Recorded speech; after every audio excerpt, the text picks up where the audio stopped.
At 2:28 a.m., something stopped communicating. It wasn't a scream. It wasn't a security alarm. It wasn't a phone call. It was a pacemaker.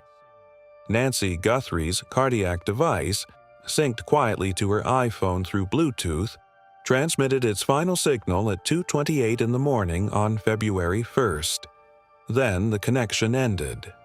8 minutes later, at 2:36 a.m., a vehicle moved through a residential back road approximately 2.5 miles from her home. The drive between those 2 points takes 6 minutes. That leaves 2 minutes unaccounted for. 2 minutes is not a large amount of time, but in the reconstruction of a crime, 2 minutes is margin. 2 minutes is the pause before acceleration. 2 minutes is the difference between improvisation and execution. The sheriff has acknowledged that the timing aligns. That alignment is where this investigation begins. Not with motive, not with suspects, with timing. Because timing does not speculate. Timing either fits or it doesn't. A pacemaker does not disconnect casually. It maintains a Bluetooth link to the paired device as long as both remain within range. For that connection to drop, one of 3 things must occur. The phone is removed from range. The device is powered down. Or interference disrupts the signal. At 2:28 a.m., Nancy's pacemaker lost its link. The signal did not gradually degrade. It stopped. That moment represents separation, either between Nancy and her phone or between her home and functional connectivity. What happened in those seconds matters, because if she was inside the house at 2:27 and no longer connected at 2:28, then movement occurred within a 60-second window. And if movement occurred, someone caused it. At 2:36 a.m., a vehicle passed a ring camera positioned on a quiet back road known as Camino Royale. The homeowners, Elias and Danielle Stratagolis, live roughly 2.5 miles from Nancy's residence in the Catalina foothills. Their camera recorded 12 vehicles between midnight and 6 a.m. One of them appeared at 2:36 a.m. The route from Nancy's neighborhood to Camino Royale avoids major intersections. It stays within residential corridors. It limits traffic lights. It minimizes exposure. It is the route someone would take if visibility mattered. A local journalist drove the path. 6 minutes, no speeding, no dramatic turns. 2:28, pacemaker disconnects. Plus 6 minutes. 2:34 arrival estimate. Actual appearance. 2:36, a 2-minute cushion. 2 minutes to pull onto the road carefully. 2 minutes to remove gloves. 2 minutes to check mirrors. 2 minutes to decide. The timeline does not prove guilt. It proves plausibility. And plausibility is the threshold investigators work from. A retired NYPD detective reviewed the footage and suggested the vehicle resembles a Kia Soul. Not a cargo van. Not a pickup truck. Not something designed for conspicuous transport. A compact crossover. Common, unremarkable, blends into traffic at any hour. If anonymity is the objective, ordinary is strategic. A vehicle that draws attention fails the mission. A vehicle that disappears into suburban sameness succeeds. The significance is not that it is a Kia Soul. The significance is that if it is, that category narrows the field. Every registered Kia Soul in the county becomes searchable. Every license plate reader that captured one on arterial roads becomes relevant. Every gas station camera between midnight and dawn becomes data. The car is not just transportation. It is metadata on wheels. Initial canvassing by investigators focused on a 2-mile perimeter around Nancy's home. Camino Royale sits half a mile beyond that boundary. No one requested the Stratagolis footage. They came forward voluntarily after seeing media coverage. If they had not checked their system, that 2:36 a.m. vehicle might never have entered public discussion. That raises a procedural question. How many other cameras exist between 2 and 5 miles that were never reviewed because the initial radius was conservative? A former Nassau County lieutenant has publicly estimated that victims in cases like this are often located within 2 to 5 miles of the abduction site. The Strategulus camera sits at 2.5 miles. A glove connected to the investigation was reportedly found near 2 miles. Geography is not random. Crime scenes often create circular patterns, a center point and a ring of relevance around it. If that ring extends beyond the original canvas, the investigation must extend with it. Between midnight and 6 a.m., 12 vehicles passed the camera. When the footage surfaced, observers assumed one of those plates would unlock the case. Reports later described the footage as a dead end. But dead end can mean several things. It can mean every driver was identified and eliminated. It can mean the video quality prevented plate extraction. Or it can mean the vehicle used in the crime was not among those 12 because it was identified elsewhere. Investigations often withhold clarity at this stage. The public hears no association yet. Investigators may hear association pending confirmation. There is a difference. Nearly a month has passed. No arrest, no charges, but silence does not imply stagnation. Large-scale investigations shift phases. The first phase is visible: perimeter tape, search teams, media briefings. The second phase is invisible: subpoenas, digital analysis, forensic processing. More than 10,000 hours of surveillance footage have reportedly been collected. That is not symbolic. That is computational workload. Every hour must be filtered by time, vehicle type, direction of travel. If the 2:36 a.m. vehicle is a Kia Soul, and software can isolate similar shapes across databases. Technology does not get tired. It cross-references. There is another development complicating the case. Multiple national news organizations reported that the masked individual captured on Nancy's porch may have appeared there on prior dates.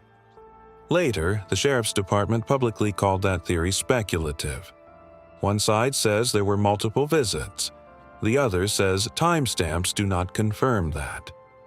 This discrepancy matters.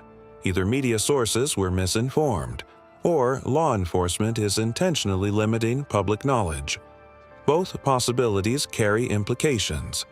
If prior visits occurred, then February 1st was not spontaneous. It was preceded by reconnaissance. If it was preceded by reconnaissance, then this was not a chaotic act. It was structured. And structured crimes create trails. At 2:28 a.m., a device went silent. At 2:36 a.m., a vehicle appeared. Between those two moments lies the narrowest window in this case. 8 minutes that may determine everything. The investigation is not defined by what we know publicly. It is defined by what aligns privately: the car, the radius, the silence between signals. That is where the fractures begin, and fractures are where pressure reveals structure.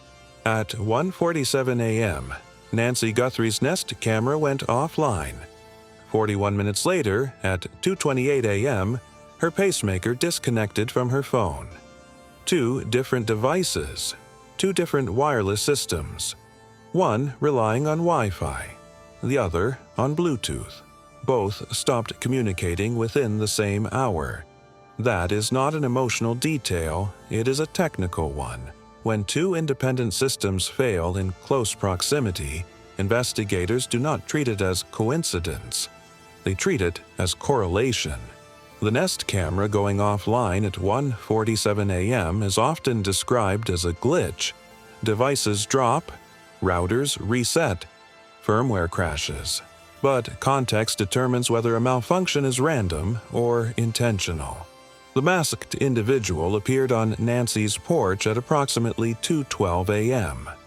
If the camera lost its connection 25 minutes earlier, then it was already blind before the suspect entered frame. Why would a security camera disconnect before the intrusion began? There are only a few possibilities. The home's internet connection failed naturally. The router was manually interfered with. Or a signal-disrupting device was used in proximity to the house. Signal jammers are not myth. They are illegal to operate in the United States, but they exist. Small handheld units capable of disrupting Wi-Fi and Bluetooth within a defined radius are widely sold overseas. When activated, they create localized interference that forces devices offline. If a jammer was present, it would explain both failures. At 1:47 a.m., the Nest camera loses its ability to transmit. At 2:28 a.m., the pacemaker loses its Bluetooth pairing. Two separate systems. In same vulnerability. Wireless dependency. But the timing is not perfectly simultaneous. There's a 41-minute gap, which raises a more strategic possibility. What if the camera was disabled first? What if whoever approached the house needed to confirm the camera was down before proceeding further? A reconnaissance step. Approach the perimeter. Activate interference. Confirm the device drops offline. Wait, then continue. That would suggest patience. Not panic. Not improvisation. A sequence. Former intelligence officials who have reviewed the footage have pointed to something else. What appears to be an antenna protruding from the suspect's jacket pocket. An antenna implies communication equipment. If it was a walkie-talkie, that changes the structure of the operation entirely. The walkie-talkies operate on radio frequencies. They do not rely on cellular towers.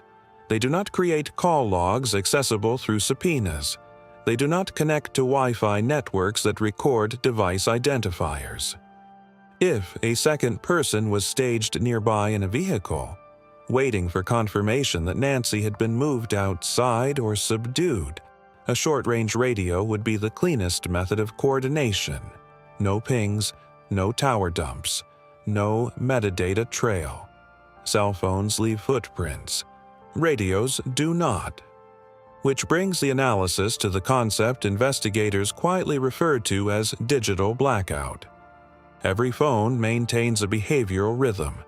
It checks in with towers, it updates apps, it syncs data. It leaves a consistent trail of location and activity throughout the day and night. When that rhythm abruptly stops, it is visible.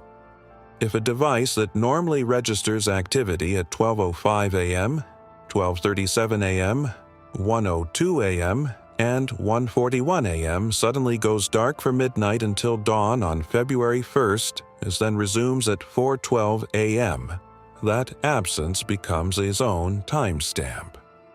Investigators do not need to know where the phone traveled during those missing hours. They need to know that it was deliberately silenced during the window of the crime. In past cases, defendants have believed turning off a phone erases the trail. It does not. It creates a gap, and gaps are measurable. If the same phone also went silent on January 11th or January 23rd during late-night hours near Nancy's residence, that pattern becomes more than coincidence. It becomes behavioral repetition. Innocent people do not power down their primary communication devices at identical hours on nights connected to surveillance activity around an elderly woman's home. The FBI reportedly collected tower dump data covering the area within range of Nancy's neighborhood during the relevant time frame. A tower dump is expansive. It captures every device that connected to a particular cell tower within a defined window, and the dataset can contain thousands of identifiers. Most are irrelevant. Commuters, insomniacs, passing traffic. But once investigators isolate a list of devices that appear on multiple dates within the same geographic cluster during unusual hours, the list shrinks. Then those device identifiers can be matched to subscriber information. Then movement patterns can be compared. Digital forensics does not guess. It filters. Yet another layer exists beneath cell tower data. Router logs. When a smartphone enters the radius of a Wi-Fi network, it may broadcast its presence even if it does not connect. Routers log unfamiliar device identifiers seeking networks. If Nancy's router or routers belonging to neighbors registered unknown devices appearing in the early morning hours of January 11th, January 23rd, and February 1st, those identifiers are stored somewhere. Cloud backups exist. Internet service providers maintain logs. Even if the device never successfully joined the network, the handshake attempt may have been recorded. A person standing near the house with their phone powered on might have unknowingly introduced their digital signature into the environment. Unless the phone was powered off, unless the phone was left at home, unless the operation relied entirely on radio communication and pre-planned timing, which circles back to the antenna. If that antenna was part of a walkie-talkie, then the suspect anticipated cell tower analysis. If it was part of a signal jammer, then the suspect anticipated surveillance cameras. Both interpretations point to foresight, and foresight suggests preparation. Preparation leaves trails of its own. The Ozark Trail backpack worn by the suspect is not a generic accessory. It is a specific retail product. Retail transactions generate timestamps. Retail stores have cameras positioned above every checkout lane. If that backpack was purchased in the weeks prior to February 1st within the Tucson area, that transaction can be isolated. If the same purchase included zip ties, duct tape, Netro gloves, tarps, or rope, that cluster of items may not raise suspicion individually. Together, within a narrow time frame, they outline intent. Modern retailers maintain digital records linked to payment methods. Credit cards leave names, debit cards leave bank accounts. Loyalty programs leave addresses. Even cash purchases are not invisible. The register timestamp aligns with overhead surveillance footage. A face appears, a vehicle enters and exits the parking lot. License plates are captured by security systems that never sleep. Investigators do not announce when they subpoena these records. They simply request them, and once they obtain them, they cross-reference the purchaser against phone records, vehicle registrations, and geographic proximity. The digital landscape surrounding this case is not silent, it is dense. Somewhere in the overlap between tower dumps, router logs, retail transactions, and license plate readers is a pattern. Patterns do not need confession, they need alignment. If a Kia Soul registered to a particular individual traveled through arterial roads at 2:45 a.m., and that same individual's phone went dark from midnight until 4 a.m., and that individual purchased an Ozark Trail backpack with zip ties 2 weeks earlier, the convergence is not circumstantial. It is cumulative. The absence of public arrest does not indicate absence of analysis. Digital investigations move quietly because they depend on warrants, subpoenas, and forensic timelines. By the time the public sees a charge, the data has already been mapped. At 1:47 a.m., a camera went dark. At 2:28 a.m., a pacemaker disconnected. Between those two timestamps lies a controlled window. Whether that control was achieved through interference, radio coordination, or deliberate device shutdown, it reflects intention. Intention narrows the field, and the field is narrowing. The blood was outside. That detail has never fully settled into public understanding. Blood was reported at the front door and down the driveway. There has been no confirmed reporting of blood inside the home. That distinction matters. If an intruder entered the house and removed Nancy from her bedroom, signs of struggle would likely exist inside. Overturned furniture, blood transfer patterns, disturbance in confined spaces. But if the confrontation occurred at the threshold, that changes the reconstruction entirely. An 84-year-old woman does not voluntarily step onto her porch at 2 a.m. for a stranger in a mask. She opens the door for someone she recognizes, or for someone invoking a name she trusts. The threshold is a psychological boundary as much as a physical one. Inside is safety. Outside is exposure. To cross it willingly requires reassurance. Investigators have not publicly stated whether the door was forced. If it was not, then entry may never have occurred. The suspect may not have needed to step inside at all. Former federal agents analyzing the scene have proposed a scenario in which Nancy was lured onto the porch under false pretenses. A familiar name. A credible excuse. A reason to unlock the door. If the suspect said the right thing at the right tone, Nancy may have believed she was helping someone, or responding to something urgent. Once the door opened, control shifted. Blood on the porch suggests injury occurred almost immediately. Not a prolonged interior struggle, not a drawn-out search of the home. A fast escalation, which raises a difficult possibility. What if the original objective was not murder? What if it was containment, restraint, removal, silence? And something went wrong in the first seconds. Investigators have described the blood as significant. That word is chosen carefully. Significant does not mean fatal, it means notable. But significant blood at the doorway suggests violence occurred before transport. If the plan was to remove Nancy quietly, then visible blood was a complication. Complications force improvisation. Improvisation introduces error. 2 ransom notes were reportedly received in the days following the abduction. Both demanded cryptocurrency. Both referenced payment instructions. And yet, the associated Bitcoin wallet has shown no activity, no withdrawals, no transfers, no attempts to access the funds. If ransom was the objective, digital movement would have followed quickly.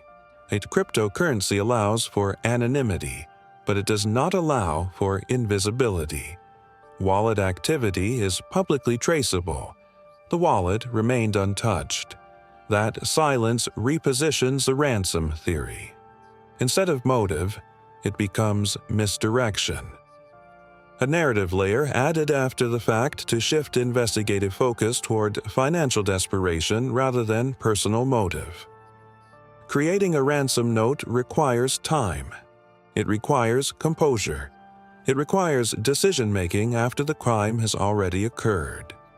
If the abduction spiraled unexpectedly, if injury happened at the threshold and the situation escalated, then constructing a financial narrative afterward would serve a purpose.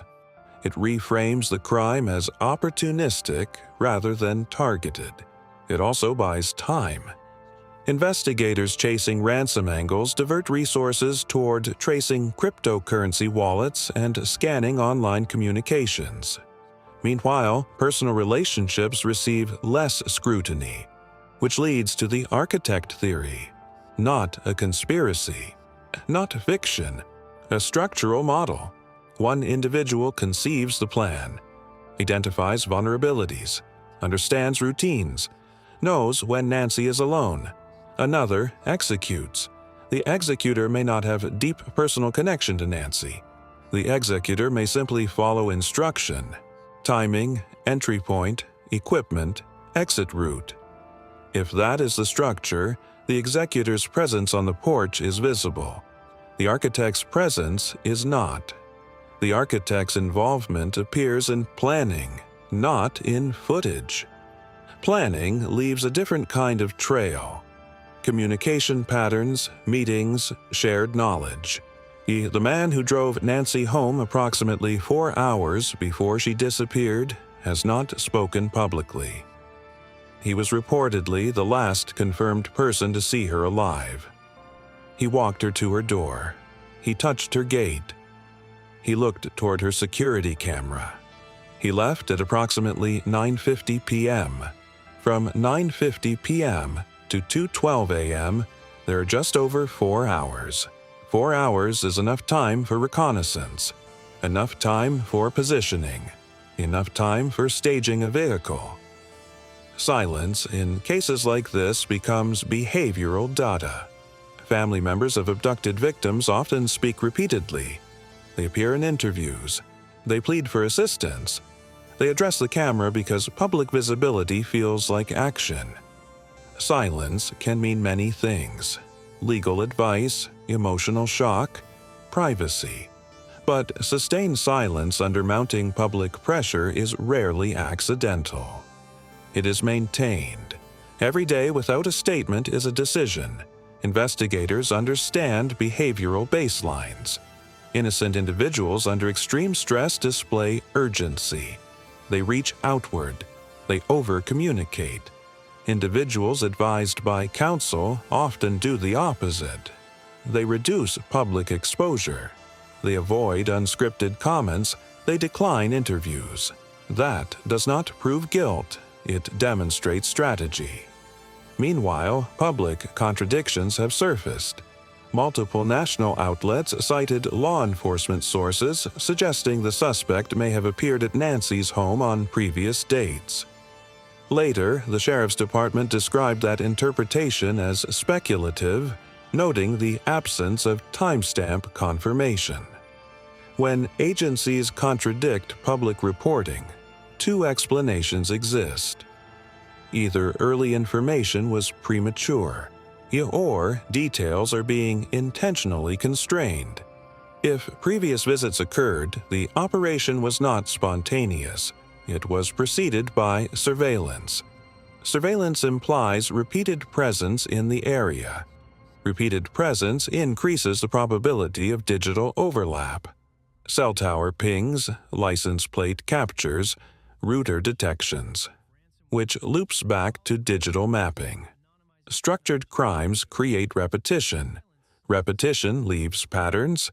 Patterns generate investigative anchors. The blood on the porch, the inactive Bitcoin wallet, the silence from key individuals, these are not isolated details. They intersect.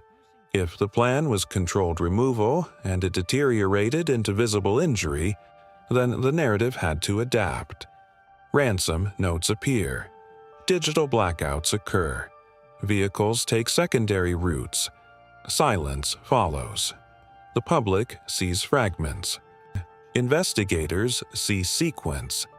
And sequence is what determines charge. If Nancy was lured outside by someone invoking trust, then the crime began before 2:12 a.m. It began when someone decided she would open that door, as that decision is older than the timestamp, and whoever made it is central to everything that followed. By the fourth week, the spectacle had faded. The search grids were gone. The patrol lights no longer circled the foothills. Media vans thinned out, shifting toward newer crises. The memorial outside Nancy's home remained, but the urgency that defined the first 10 days had cooled into something quieter. From the outside, it looked like momentum had slowed. From the inside of an investigation, this is when it accelerates. Early phases are physical. Officers knock on doors. Helicopters scan terrain. Canvassing teams request camera footage. Those actions are visible. They create the appearance of activity because they are meant to. But the second phase is administrative and forensic. It takes place in labs, server rooms, and conference rooms where timelines are reconstructed down to seconds. Reports indicate that more than 10,000 hours of surveillance footage were collected in the weeks after Nancy disappeared. 10,000 hours is not symbolic. It is mathematical. It represents thousands of separate cameras, traffic lights, gas stations, residential doorbells, retail parking lots, each contributing fragments of time. No human watches 10,000 hours in real time. Software filters it. Vehicles matching certain dimensions are isolated. Colors are enhanced. Timestamps are aligned. Frames are stabilized. License plates are sharpened. Directional movement is mapped. If a Kia Soul traveled along East River Road at 2:43 a.m., and a similar vehicle appeared on Oracle Road at 2:51 a.m., and another traffic camera captured it near a commercial corridor at 3:02 a.m., those fragments can be stitched into a route. A route becomes trajectory. Trajectory becomes pattern. And pattern narrows suspects. License plate reader systems operate continuously along major arterial roads. They capture plates automatically, logging time and location into searchable databases. If the vehicle seen at 2:36 a.m. passed a reader within minutes, that record exists. The key question is not whether such data exists. The question is whether investigators have already matched it. Public silence does not answer that. Complex cases often require synchronization before action. If more than one person is involved, arrests must be timed carefully. Moving too soon on one individual risks alerting another. The federal investigations have learned this lesson repeatedly in organized crime prosecutions. You do not dismantle a structure one piece at a time unless you are prepared for the pieces to scatter. Coordination is not delay, it is containment. Meanwhile, evidence processing continues. 2 unidentified DNA profiles are reportedly undergoing analysis in a Florida laboratory. DNA comparison is not immediate. Samples must be cleaned, amplified, and run against databases. If no direct match appears in CODIS, genealogical methods may be deployed. Genealogy does not search for criminals. It searches for relatives. A distant cousin who submitted DNA to a consumer database can become the starting point of a family tree reconstruction. From there, investigators work forward, identifying branches, narrowing age ranges, to mapping geographic proximity. This process takes time, but it is patient and precise. The return of Nancy's home to her family marked a visible shift. Crime scene tape was removed. A new security system was installed. The house transitioned from forensic environment back to residence. Some interpreted that as a closure of evidence collection. But forensic science does not rely solely on what is visible to cameras. Hair, fibers, trace materials, these are microscopic signatures. If someone entered the property, they left something. A fiber caught on a latch. A hair embedded in a door frame. Soil transferred from shoe tread onto porch concrete. The question is whether everything recoverable was collected before the home was released. Because once a property is reoccupied, environmental contamination increases exponentially. The investigators understand this. They do not release a scene casually, which suggests they believe primary collection is complete. Another structural change occurred when operational focus reportedly shifted toward Phoenix. On the surface, that looks like withdrawal. But Phoenix is where federal grand juries convene for the District of Arizona. Grand juries do not investigate. They evaluate cases prepared for indictment. If prosecutors are reviewing digital evidence, DNA reports, and vehicle analysis in Phoenix that indicates transition from exploratory phase to prosecutorial preparation, an indictment requires coherence, Every piece must align: timeline, motive, opportunity, means. Public observers measure progress by press conferences. Prosecutors measure progress by admissibility. While cameras left Tucson, subpoenas continued. Retail purchase histories are likely under review. The backpack carried by the suspect is a specific retail item. If purchased locally, the transaction record exists. Surveillance cameras inside large retail stores capture faces at checkout lanes and parking lot exits. If zip ties, duct tape, gloves, or tarps were purchased in proximity to that backpack within a narrow time frame, those transactions create a behavioral arc of preparation. Preparation is powerful in court. It demonstrates intent before the act. Similarly, router logs and tower dumps are being parsed date by date. If a particular phone identifier appears near Nancy's home on January 11th, January 23rd, and February 1st during early morning hours, that repetition becomes difficult to dismiss. Repetition erodes coincidence. At the same time, investigators must consider alternate explanations. Could the 2:36 a.m. vehicle be unrelated? Possibly. Could the digital blackout belong to someone uninvolved? Conceivably. Could ransom notes have been written by an opportunist unconnected to the abduction? Theoretically, but investigations are not built on possibility. They are built on convergence. When independent threads begin pointing toward the same individual or small cluster of individuals, statistical probability shifts. Convergence is the opposite of chaos, and this case, despite its outward fragmentation, may be converging privately. 1 month without arrest does not imply stagnation. It may indicate consolidation. Evidence does not age emotionally. It does not panic. It does not fatigue. It waits. On servers, in laboratories, yet in sealed envelopes marked with case numbers. At 2:28 a.m., a signal ended. At 2:36 a.m., a vehicle moved. Since then, thousands of digital signals have been examined, cross-referenced, and mapped. The public sees silence. Investigators see data. And data, when layered long enough, begins to speak. By the 5th week, the investigation had divided into 2 parallel tracks. One track asked a simple question: what happened inside those first seconds at the door? The other asked something more complicated: who benefits from the silence that followed? Law enforcement analysts have publicly stated that whatever this crime began as, it may not have remained that way. That assessment reframes the timeline.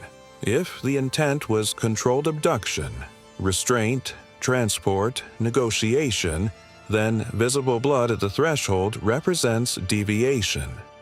Plans built around quiet removal do not account for visible injury. Visible injury introduces urgency. Urgency destabilizes coordination. If something went wrong at the doorway, then the architecture of the crime shifted immediately. And that shift matters because motive often reveals itself in how a plan adapts under pressure. The ransom notes arrived quickly. Cryptocurrency demands, deadlines, instructions, but no activity followed.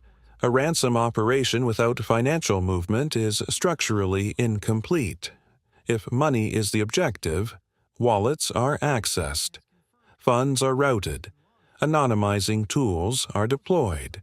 Silence from the wallet suggests the ransom demand may have been reactive rather than strategic. A narrative layer placed on top of an event that had already escalated beyond its original parameters, which raises the motive question more sharply. Was this financial, or was it personal? Personal crimes often masquerade as financial ones because financial crimes are easier to explain. Money provides a neutral villain. Greed is anonymous. and personal motive is narrower. It draws lines toward relationships, grievances, perceived betrayals, inheritance disputes, power dynamics. Investigators do not assume motive. They test it. They examine communication patterns between individuals connected to the victim. Phone calls, text threads, encrypted messaging platforms. They analyze tone shifts in the weeks before the incident. Were there arguments, financial strain, legal disputes, business conflicts?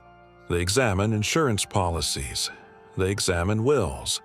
They examine recent transfers of property or assets.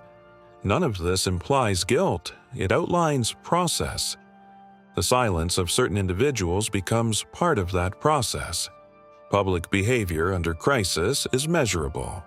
Innocent family members in abduction cases typically display three common traits: urgency, repetition, and visibility. They speak often. They repeat pleas. They place themselves physically beside investigators or cameras, not because it proves innocence, but because it feels like action. Conversely, individuals advised by legal counsel often exhibit restraint. They limit unscripted exposure. They decline interviews. They answer only formal inquiries. Silence in itself is not evidence of guilt, but silence sustained over weeks in the presence of national scrutiny is rarely accidental. It is strategic, and strategy suggests anticipation. If someone anticipates future legal exposure, minimizing public statements reduces the risk of inconsistency. Every interview creates a transcript. Every transcript can be compared against future testimony. Investigators observe not only what is said, but what is not. At the same time, the other individuals connected to Nancy have spoken publicly, offered rewards, and expressed visible distress. The contrast between visibility and absence creates tension, not legal tension, behavioral tension. And behavioral patterns are studied closely in complex cases. Meanwhile, the geographic circle continues to tighten. Former law enforcement officials have suggested that in abductions lacking long-distance transportation evidence, victims are frequently located within a short radius of their homes. 2 to 5 miles. That radius encompasses residential corridors, washes, trailheads, undeveloped desert parcels. Search operations in the early days covered portions of that area. But search operations do not equal discovery. If concealment occurred in terrain that does not attract daily foot traffic, time becomes both adversary and accomplice, which returns to the vehicle. If the 2:36 a.m. vehicle continued along East River Road, several directional options exist. Southbound routes lead toward more densely populated corridors and eventually interstate access. Northbound and eastbound routes lead toward foothill terrain and less developed desert expanses. If license plate readers captured that vehicle beyond Camino Royale, investigators likely know its trajectory. If they have not disclosed it, it may be because that trajectory intersects with known addresses. Public disclosure in that scenario risks alerting those being monitored. Monitoring often precedes arrest. Digital forensics continues in parallel. Tower dumps are compared against suspect lists. Router logs are cross-referenced with subscriber databases. E-retail transaction histories are mapped against phone movement data. If a specific phone was powered down between midnight and 4 a.m. on February 1st, investigators will examine whether that phone also went dark on earlier surveillance dates. Patterns of silence can be more incriminating than patterns of presence. The absence becomes signature. Financial records are examined as well. Unusual withdrawals, cash purchases, rental agreements, short-term storage unit contracts, even fuel purchases aligned with late-night travel. Complex investigations layer these threads until convergence appears. Convergence is the moment when independent data sets point toward the same individual or cluster of individuals. When vehicle registration, phone blackout, purchase history, and geographic proximity align, probability shifts. Probability is not proof, but probability guides warrants, and warrants lead to search authority. Search authority leads to new evidence. By week 5, the investigation no longer appears reactive. It appears accumulative. Evidence is not being sought in a vacuum. It is being positioned. Grand jury proceedings require cohesion. Prosecutors must present a timeline that withstands cross-examination. Why 2:28 a.m. matters. Why 2:36 a.m. matters. Why the ransom narrative collapsed. Why digital silence occurred. Why specific individuals behaved in specific ways after February 1st. Each of those elements must interlock. Until they do, public silence remains. The memorial outside Nancy's home has grown quieter. Candles burn out. Media attention shifts. But investigations are not powered by cameras. They are powered by documentation. If 2 individuals were involved, an architect and an operative, then loyalty becomes the most fragile component of the structure. Every night that passes increases pressure. Can each trust the other to remain silent? Can each trust that digital traces will not surface? DNA does not negotiate. Data does not forget. Somewhere in the layered accumulation of forensic analysis, the sequence is solidifying. What began as fragmentation may, privately, be nearing form. And once form exists, action follows. By the 6th week, the case had entered its most dangerous phase. Not for the public, for whoever is responsible, because early investigations are about discovery. Late investigations are about confirmation. Discovery is noisy. Confirmation is quiet.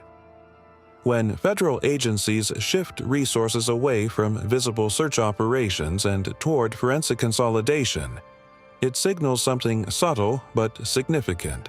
They believe they are close enough to begin proving, not just theorizing. Proof requires precision. It requires timeline integrity down to minutes. It requires showing that at 2:28 a.m., a device disconnected. At 2:36 a.m., a vehicle moved. That the vehicle was registered to a specific individual. That the individual's phone was powered down during the same window. That the same individual's purchase history included items consistent with restraint. That their digital footprint intersected with Nancy's neighborhood on prior dates. Each of these elements alone is circumstantial. Together, they become narrative structure, and narrative structure is what juries understand. One of the most misunderstood components of complex investigations is the delay between identification and arrest. The public assumes arrest follows suspicion. In federal cases, arrest follows prosecutability. Investigators may already know who they are building around. They may already have interviewed them. They may already have executed search warrants quietly. But unless the evidence threshold is airtight, premature arrest can jeopardize the entire case, particularly if more than one individual is involved. If there was a planner and an executor, arresting one too early gives the other time to destroy evidence, coordinate alibis, or flee jurisdiction. Coordination in response to coordinated crime is not delay. It is containment strategy. Meanwhile, laboratory analysis continues. DNA samples require comparison against databases. If no direct match appears, familial searching begins. Family trees are reconstructed. Geographic proximity narrows branches. Age ranges eliminate impossibilities. Eventually, the tree collapses into a small cluster of viable individuals. If one of those individuals already intersects with vehicle data and digital blackout patterns, convergence accelerates. Convergence does not announce itself publicly. It compiles quietly. Another element remains under-examined publicly: behavioral drift. After February 1st, did anyone connected to Nancy change routine abruptly? Unscheduled travel, unusual property visits, sudden financial movement, legal consultations, changes in digital habits, deleting social media, replacing devices, upgrading phones. Investigators track post-event behavior carefully. Guilt often manifests not in confession, but in adaptation. People who believe they are under scrutiny modify patterns. They avoid locations. They limit communication. They reduce digital exposure. But change itself is visible when compared to baseline. If a phone that historically pinged towers every night suddenly begins going dark more frequently after February 1st, that adjustment is measurable. If a vehicle that regularly traveled through certain corridors alters its route patterns, license plate reader data reveals it. Technology does not forget prior behavior. It compares. The return of Nancy's home to her family suggests primary forensic collection is complete, but forensic analysis is iterative. Evidence collected on day 3 may not become relevant until week 6. A fiber on a porch latch may match material found in a suspect's vehicle weeks later. Soil samples can be compared against tire treads. Trace pollen can narrow geographic movement. These are not cinematic processes. They are incremental. But incremental evidence builds prosecutorial weight. Public contradictions between media reporting and official statements continue to generate speculation. Reports suggesting prior visits by the suspect, followed by official caution about timestamp certainty, create ambiguity. Ambiguity can serve 2 purposes. It can reflect genuine uncertainty, or it can shield investigative advantage. If law enforcement possesses evidence of repeated surveillance visits, publicly minimizing that detail may prevent suspects from adjusting narratives prematurely. If suspects believe investigators can only prove one appearance, they construct alibis for one night. If investigators can later demonstrate multiple appearances, the alibi collapses under its own limitations. Counterintelligence methodology often involves withholding the full scope of knowledge, not to mislead the public, but to constrain the suspect's strategic adaptation. The $1 million reward has generated more than 1,000 tips. Most will be noise. But within noise, signal occasionally emerges. A neighbor recalls a vehicle idling longer than usual weeks earlier. A retail employee remembers a late-night purchase of unusual items. An acquaintance notices a sudden disposal of clothing. Tip lines function as amplifiers. They widen the net beyond digital data sets. If someone involved confided in another person, even indirectly, that secondary individual becomes a potential fracture point. Loyalty degrades under prolonged uncertainty. Pressure accumulates. The architect-operate structure, if accurate, depends on mutual silence. But mutual silence depends on mutual trust. Trust erodes over time when no resolution appears. Each day without arrest may feel like safety to the responsible parties.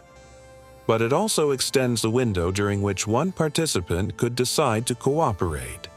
Prosecutors understand leverage, and they understand that offering immunity to one individual in exchange for testimony against another can dismantle coordination instantly.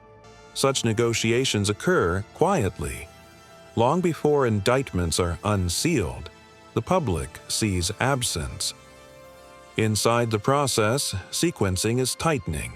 If the vehicle has been identified, if the digital blackout has been mapped, if the purchase trail has been linked, if DNA analysis has narrowed suspects.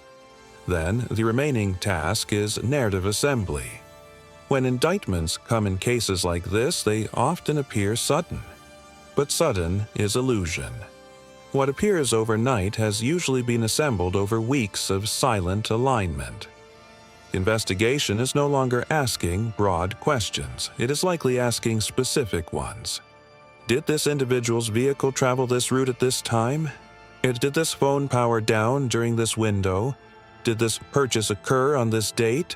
Did this person communicate with this other person in the days prior? Binary questions. Yes or no. Binary answers form prosecutable architecture. At 2:28 a.m., a signal ended. At 2:36 a.m., a vehicle moved. Weeks later, hundreds of digital signals, purchase records, and forensic samples are being measured against those 8 minutes. 8 minutes that may eventually anchor an indictment. Silence is not emptiness. Silence is compression. And compressed investigations, when released, move quickly. 1 month without an arrest is not a vacuum.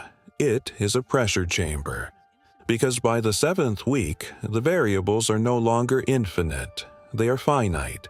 The investigation no longer revolves around what might have happened. It revolves around whether what investigators believe happened can be proven beyond reasonable doubt. There is a difference between suspicion and structure. Suspicion is intuitive. It lives in inconsistencies, in silence, in contrast between behavior and expectation. Structure is evidentiary. It lives in timestamps, device logs, fiber analysis, and vehicle trajectories. To move forward publicly, structure must outweigh doubt. The core of this case remains 8 minutes. At 2:28 a.m., Nancy's pacemaker disconnected. At 2:36 a.m., a vehicle appeared 2.5 miles away. If those two events are connected, the intervening minutes form the spine of the prosecution's future narrative. But a spine is not enough. It needs limbs. It needs context. It needs motive. If ransom was misdirection, prosecutors must demonstrate why. If the Bitcoin wallet was a prop, they must show how and when it was created, and by whom. If prior surveillance occurred, they must prove repetition. If digital blackouts happened, they must tie those blackouts to specific individuals. If 2 people were involved, planner and executor, they must demonstrate coordination, text messages, encrypted chats, call metadata, financial transfers, meetings. Even absence of communication can be incriminating if paired with synchronized device shutdowns. The most powerful cases are not built on one dramatic piece of evidence. They are built on convergence. Vehicle data converges with cell tower data. Cell tower data converges with purchase history. Purchase history converges with forensic trace. Forensic trace converges with behavioral pattern. When 5 independent systems point to the same name, coincidence dissolves. The public often expects a dramatic revelation, a confession, a discovered body, a viral piece of footage. But most federal indictments unfold in paperwork, sealed documents, grand jury votes, arrest warrants executed at dawn. And when that moment comes, it feels abrupt, because the silence before it feels like stillness. But stillness can be deceptive. Inside this investigation, questions are likely no longer open-ended. They are narrowing. Did this person's vehicle match the one at 2:36 a.m.? Did their phone go dark during the same window? Did their device appear near Nancy's Wi-Fi on previous dates? Did they purchase materials consistent with restraint? Did their movements change after February 1st? Did they communicate with anyone else before or after the incident in ways that suggest coordination? Each question has a yes or no answer, and yes answers accumulate weight. The $1 million reward still stands. More than 1,000 tips have been submitted. Statistically, most are irrelevant. But investigations are not defeated by noise. They are refined by it. One tip aligned with existing data can confirm what analysts already suspect. The architect-operate model, if accurate, introduces instability over time. Two people involved in a high-profile federal case must maintain identical silence indefinitely. They must trust that neither will panic, that neither will confide in a friend, that neither will seek legal immunity in exchange for testimony. Trust under that kind of pressure erodes. The longer the silence stretches, the heavier it becomes. And silence, once broken by one participant, fractures completely. There is also the matter of inevitability. DNA processing continues. Genealogical mapping narrows families. If a trace sample collected from Nancy's property matches a relative of someone within proximity, the family tree will collapse toward an individual. If that individual also aligns with vehicle data and digital blackout patterns, structure solidifies. Technology does not tire. Databases do not forget. Servers do not sympathize. If a Wi-Fi router logged a device handshake on January 11th, that log persists. If a license plate reader captured a vehicle at 3:02 a.m., that capture remains searchable. If a retail camera recorded a face purchasing specific equipment 2 weeks prior, that footage sits archived. Time does not degrade digital evidence in the way it degrades memory. And memory, in high-stakes investigations, is the least reliable element. What remains is whether the evidence can be presented cohesively. A prosecutor must stand before a jury and walk them minute by minute. At 9:50 p.m., Nancy was dropped off. At 1:47 a.m., the camera went offline. At 2:12 a.m., a masked figure appeared. At 2:28 a.m., the pacemaker disconnected. At 2:36 a.m., a vehicle moved. They must demonstrate that these are not isolated timestamps. They are sequence, and sequence implies design. If the crime began as controlled abduction and transformed under pressure, prosecutors must show that pivot. If ransom was an afterthought, they must demonstrate authorship. If silence from key individuals was strategic rather than emotional, they must contextualize it without overreaching. Because overreach destroys credibility. Credibility wins convictions. This case is no longer about whether something happened. It is about whether what happened can be proven against specific people. The public sees absence of resolution. Investigators see compression of evidence into prosecutable form. The memorial candles outside Nancy's home burn lower each week. News cycles shift. Attention drifts. But evidence does not drift. It accumulates. At 2:28 a.m., a signal ended. That signal may ultimately become the first line of an indictment. 8 minutes later, a vehicle moved. That vehicle may anchor the route. Between those two timestamps lies a chain of data points: digital, physical, behavioral. Chains either break under scrutiny, or they hold. If they hold, the silence that has defined these 7 weeks will end abruptly. Not with speculation, with charges. And when that moment comes, it will not feel sudden to the people who have been assembling the structure quietly, line by line, minute by minute. Because the evidence did not disappear, it arrived, and it has been waiting to be aligned.